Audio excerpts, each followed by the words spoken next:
Hello and welcome back to Step-by-Step Guitar Tuition.com. This is the 8th lesson in the Step 1 module for intermediate players, and in this lesson we're going to take a quick look at identifying and naming the notes on the 6th string from the 12th fret all the way up to the top fret, which is the 21st or the 22nd fret, depending on how many frets your guitar has. At this point you should have an understanding of the chromatic scale, and you should also be able to name the open 6 strings E, A, D, G, B and E. And also you should be able to identify and name the notes on the first 12 frets of each string. And if you're not clear on any of that, then I'd recommend going back to the 8th lesson of the beginners and improvers modules before you continue with this lesson. And as always, you'll find all the information that you need in your lesson notes. We've already covered the first 12 frets on the low E string. Open E at the first fret, F. F sharp or G flat at the second, G at the third, G sharp or A flat at the fourth, A at the 5th fret, A sharp or B flat at the 6th, B at the 7th, B goes straight to C at the 8th, at the 9th fret C sharp or D flat, D at the 10th, D sharp or E flat at the 11th, and a 12th fret marker back to E. Now let's continue up the string from the 12th fret. So at the 12th fret you have the note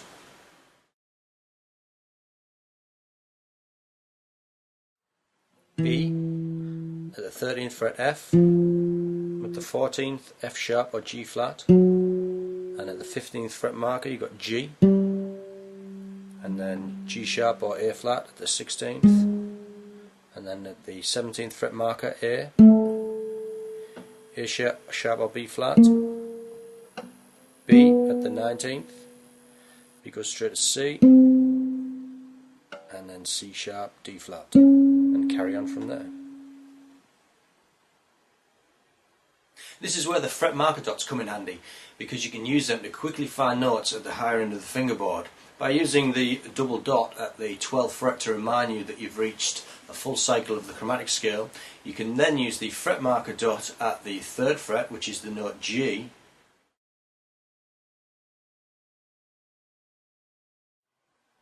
to identify the corresponding note at the 15th fret, which is also the note G.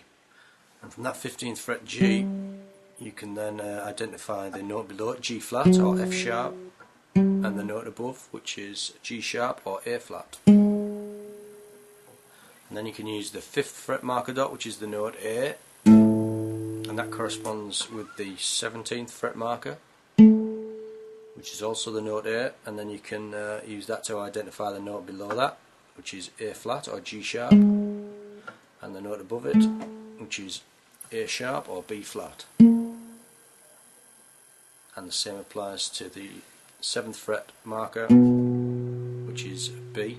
That would correspond with the 19th fret marker, and the 9th fret marker, which is the note C sharp, and that would correspond with the 21st fret marker. So if you practice using the fret markers at the 3rd, 5th, 7th and 9th frets, and the corresponding fret markers at the 15th, 17th and 19th and the 21st frets, this will help you to more quickly identify notes and keys at the higher end of the fingerboard, which will give you freedom to explore the whole of the guitar fingerboard. Also, a good exercise to practice is playing scales one octave apart. So for instance, if I play a G minor pentatonic scale starting at the 3rd fret,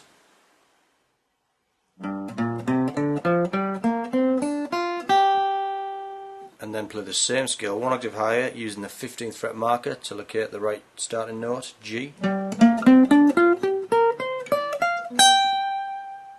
Or you could try the same thing with an A major arpeggio starting at the 5th fret marker.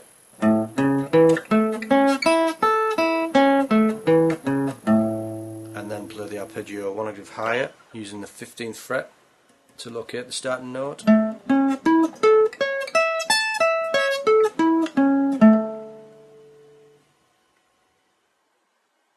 This is a good technique to use when you're improvising, because you can start a solo in the low register of the fingerboard and then you can move up to the high register of the fingerboard still use the same scale pattern. So there's a couple of things for you to practice to help you find the notes in the high register of the fingerboard. And that's it for this lesson.